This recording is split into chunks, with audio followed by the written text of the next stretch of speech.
साथ में बुलेटिन की शुरुआत करेंगे। एल्विश केस में सूत्रों के हवाले से बड़ी खबर मिली है।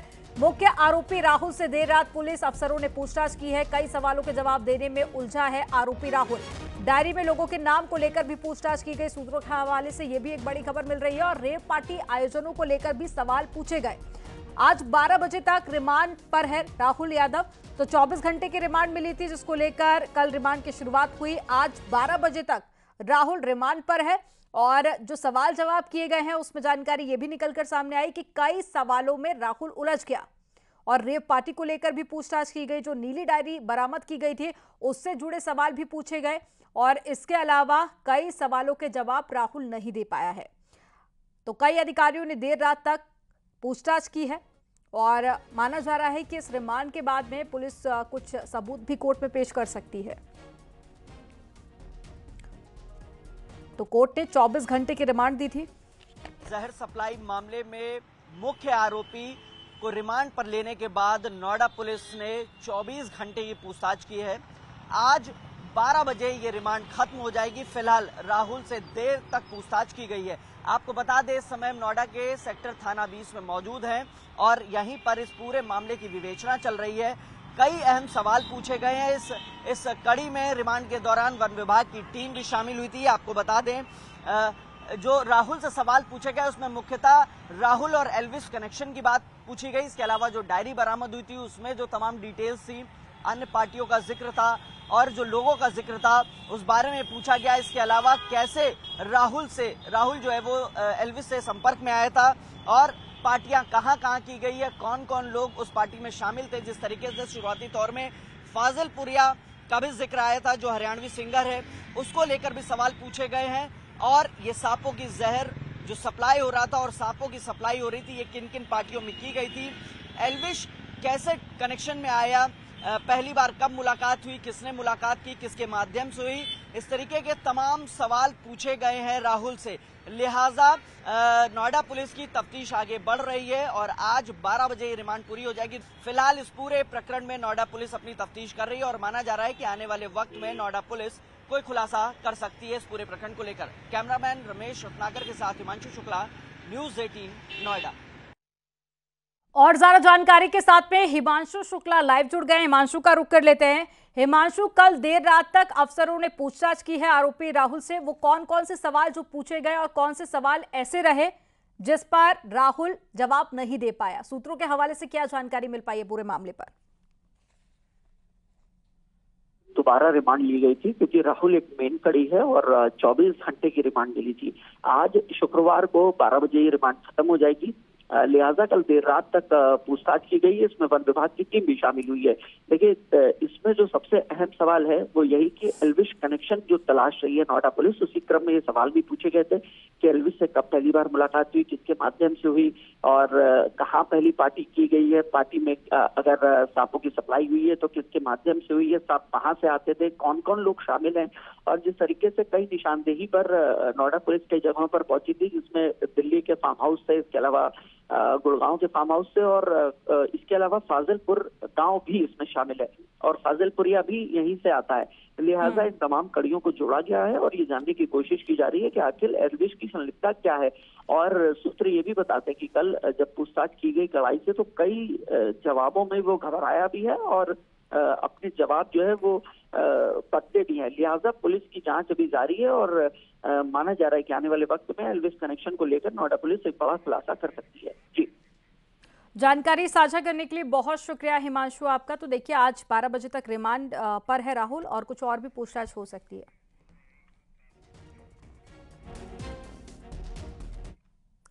और अब खबर कासगंज से है, जहां पर दो बाइक के आमने सामने भिड़ंत हो गई। हादसे में 2 लोगों की मौत हो गई है, 2 लोग गंभीर रूप से घायल हो गए हैं।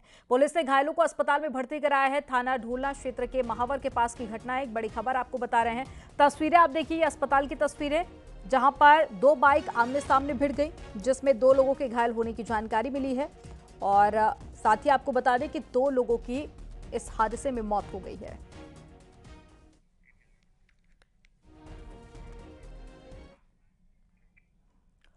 ज्ञानव्यापी परिसर के पुरातत्व सर्वेक्षण यानी कि एएसआई सर्वे की रिपोर्ट आज जिला अदालत में दाखिल की जा सकती है।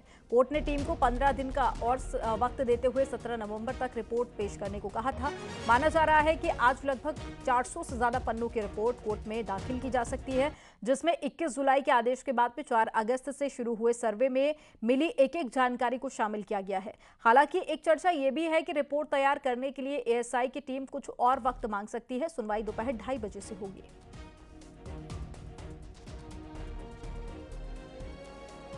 तो देखिए, दो संभावनाएं यहां पर बनती हुई नजर आ रही है। पहला तो ये कि आज एएसआई की टीम रिपोर्ट पेश कर सकती है।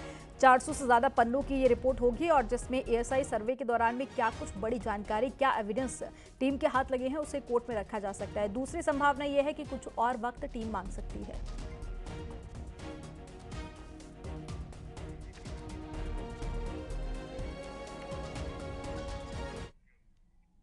7 नवंबर को देवरिया के सुरोली इलाके में लुटेरों ने सराफा व्यवसायी से लूट का पुलिस ने खुलासा कर दिया है। हथियारों के दम पर सोने चांदी से भरे बैग की लूट का खुलासा करते हुए पुलिस ने 5 लुटेरों को गिरफ्तार कर लिया और इनके पास से लूटी गई करीब 7,50,000 रुपए के सोने चांदी के गहने और 3 बाइक, इसके अलावा तमंचा, कारतूस भी बरामद किया गया।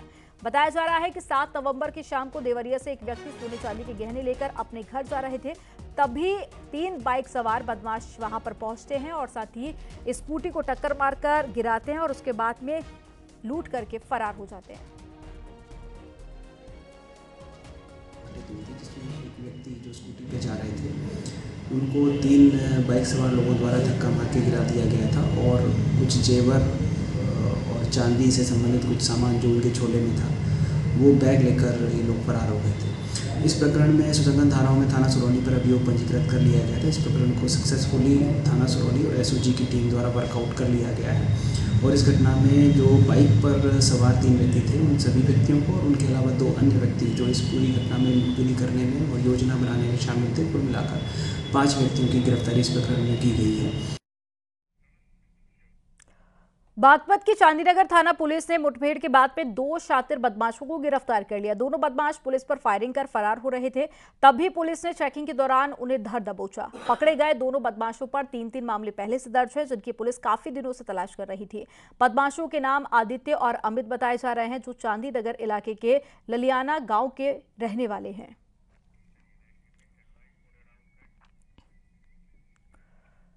मऊ में पुलिस मुठभेड़ में 2 शातिर अपराधी घायल हो गए हैं। दिन दहाड़े युवक की हत्या में फरार चल रहे थे। बदमाशों के कब्जे से 2 अवैध पिस्टल बरामद की गई। एसओजी, सर्विलांस और साथ ही चरैया कोट पुलिस की साथ में मुठभेड़ हुई थी।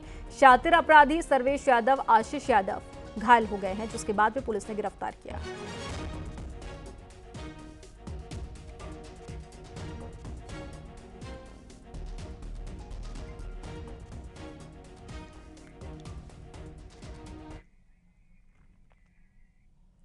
खबर गोंडा से है, जहां पर नाबालिग के अपहरण, दुष्कर्म और फिर धर्मांतरण का मामला सामने आया है। मुस्लिम समुदाय के लड़के ने लड़की को बहला फुसलाकर घर से अगवा कर लिया था और फिर उसके साथ में दुष्कर्म किया। युवक का आरोप है कि उसने नाबालिग का धर्म परिवर्तन भी करा दिया और जब आरोपी ने नाबालिग लड़की की बुर्के और नकाब वाली फोटो शेयर की, तब जाकर इस पूरे मामले का खुलासा हुआ। मामले में पीड़ित लड़की की मां की तहरीर पर कर्नलगंज कोतवाली पुलिस ने अपहरण, दुष्कर्म और पॉक्सो के धाराओं के तहत में मुकदमा दर्ज कर नाबालिग को बरामद कर लिया है, तो आरोपी युवक को गिरफ्तार कर लिया गया है। परिजनों की तहरीर के आधार पर धारा 363 आईपीसी का अभियोग पंजीकृत किया गया था। कर्नलगंज पुलिस के द्वारा 10 दिन के अंदर पीड़िता बालिका जो है 15 वर्षीय बालिका को बरामद किया गया है। उसका धारा 161 का बयान महिला पुलिस अधिकारी के द्वारा दर्ज किया गया है। माननीय न्यायालय में 164 सीआरपीसी के बयान दर्ज कराए जा रहे हैं। इसमें जो आरोपी अभियुक्त था फुरकान, उसको गिरफ्तार किया गया है। धारा 363, 66 और पॉक्सो एक्ट के तहत उसको माननीय न्यायालय के अंदर प्रस्तुत कर रिमांड लिया गया है। इसमें साक्ष्य संकलन की कार्रवाई की जा रही है। प्राप्त साक्ष्यों के आधार पर कानून का विधिक निस्तारण किया जा रहा है। मेरठ के लिसाड़ी गेट इलाके में एक अजीबोगरीब मामला सामने आया है। पाकिस्तान की रहने वाली उस्मा ने मेरठ के रहने वाले भाई आसिम से मकान में हिस्सा मांग लिया और पाकिस्तान में रह रही महिला ने भाई के घर पहुंचकर जमकर हंगामा किया और मकान में अपने हिस्से की मांग की है, जिसके बाद में भाई आसिम ने मेरठ पुलिस से गुहार लगाई। दरअसल उस्मा की शादी 22 साल पहले पाकिस्तान के रहने वाले एक व्यक्ति से हुई थी। शादी के बाद में उस्मा पाकिस्तान चली गई और बीते 8 नवंबर को उस्मा आसिम के घर पहुंची और अपने भाई से मकान में हिस्सा मांगने लगी, जिसको लेकर भाई बहन में विवाद हो गया। विवाद इतना ज्यादा बढ़ गया कि ये पूरा मामला पुलिस स्टेशन तक पहुंचा। एक महिला जिसका विवाह लगभग 20 वर्ष पूर्व पाकिस्तान में हुआ था और वर्तमान में उसने पाकिस्तान की नागरिकता भी ग्रहण कर ली थी। 2 दिन पूर्व थाना लिसाड़ी गेट पर आकर एक प्रार्थना पत्र प्रस्तुत किया है, जिसमें उसने अपने पुश्तैनी मकान में, जिसमें 11 भाई बहनों का हिस्सा था और इनका बंटवारा 2009 में हुआ था, उसने अपने हिस्से की मांग की है। इस एप्लीकेशन की जांच थाना लिसाड़ी गेट पुलिस के द्वारा की जा रही है। जांच के आधार पर, तथ्यों के आधार पर आगे की विधिक कार्यवाही अमल में लाई जाएगी। महाराजगंज में शादी के पहले युवती पर एसिड अटैक का मामला सामने आया। युवती मां के साथ में मार्केट से लौट रही थी और एसिड हमले में युवती का चेहरा और साथ ही शरीर का कुछ हिस्सा बुरी तरह से झुलस गया है। घटना भिटोली के गांव की है। स्कूटी सवार मास्क लगाए बदमाश ने लड़की के ऊपर तेजाब फेंक दिया और बताया जा रहा है कि लड़की की 10 दिन बाद शादी थी। मौके पर पहुंची एसपी डॉक्टर कौस्तुभ ने जांच पड़ताल शुरू कर दी है और पुलिस अधीक्षक का कहना है कि लड़की का जो तेजाब से चेहरा जला है, बॉडी का 10% हिस्सा जो है वो जल चुका है। फिलहाल लड़की का इलाज जारी है।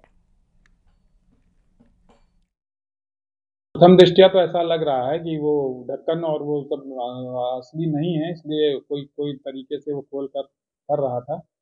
इसमें ढक्कन ढीले भी पाए गए हैं, इसलिए ऐसा ही कुछ मोडस ऑपरेंडी है उसका कि ढक्कनों को ऊपर से किसी तरीके से वो खोलता होगा। क्या ये मोडस ऑपरेंडी और भी सीखे?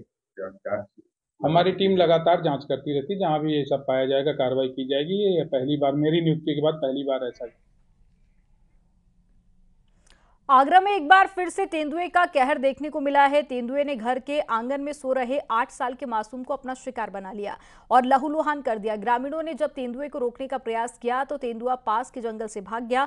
पूरा मामला थाना सैया क्षेत्र के बिरहरू गांव का है, जहां पर बीती देर रात को 8 साल का मासूम बच्चे जो कि घर के आंगन में खेल रहा था, तभी तेंदुआ आंगन में आ गया और बच्चे पर हमला कर दिया। तेंदुए ने बच्चे के चेहरे पर हमला कर दिया, जिससे कि बच्चा बुरी तरह से जख्मी हो गया। इलाके में पहुंचा तेंदुआ कैमरे में भी कैद हो गया। हालांकि चीख पुकार सुनकर ग्रामीणों ने तेंदुए के पीछे दौड़ना शुरू किया, जिससे तेंदुआ पास के जंगल में भाग गया। सूचना मिलने पर थाना पुलिस मौके पर पहुंची और पुलिस ने गाँव में अलर्ट जारी कर दिया है और वन विभाग की टीम को भी जानकारी दी गई। अब वन विभाग की टीम भी गाँव में पहुंचकर तेंदुए को पकड़ने का प्रयास कर रही है।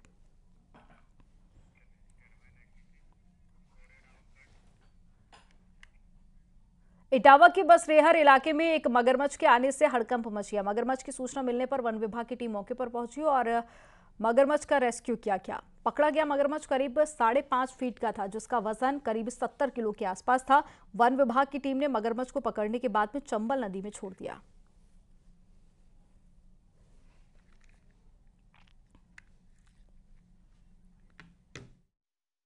घर का बच्चा है, 4 फीट के करीब है ये, और ये लोहिया के बगल में नहर में ये इसकी सूचना प्राप्त हुई थी। तो यहाँ से एक टीम, वन विभाग की टीम गई थी और ये ज़्यादातर बरसात के बाद के समय में ये मगर जो हैं ये नहरों वगैरह में आ जाते हैं, क्योंकि चंबल से कनेक्टिविटी भी इस एरिया की है। तो ये बाढ़ जब आती है तो ये कई जगह इस तरीके से इटावा में काफ़ी जगहों पे पाए भी गए हैं और इनको सुरक्षित फिर निकाल कर और इनके प्राकृतवास विशेषकर चंबल नदी में ही इनको छोड़ दिया जाता है।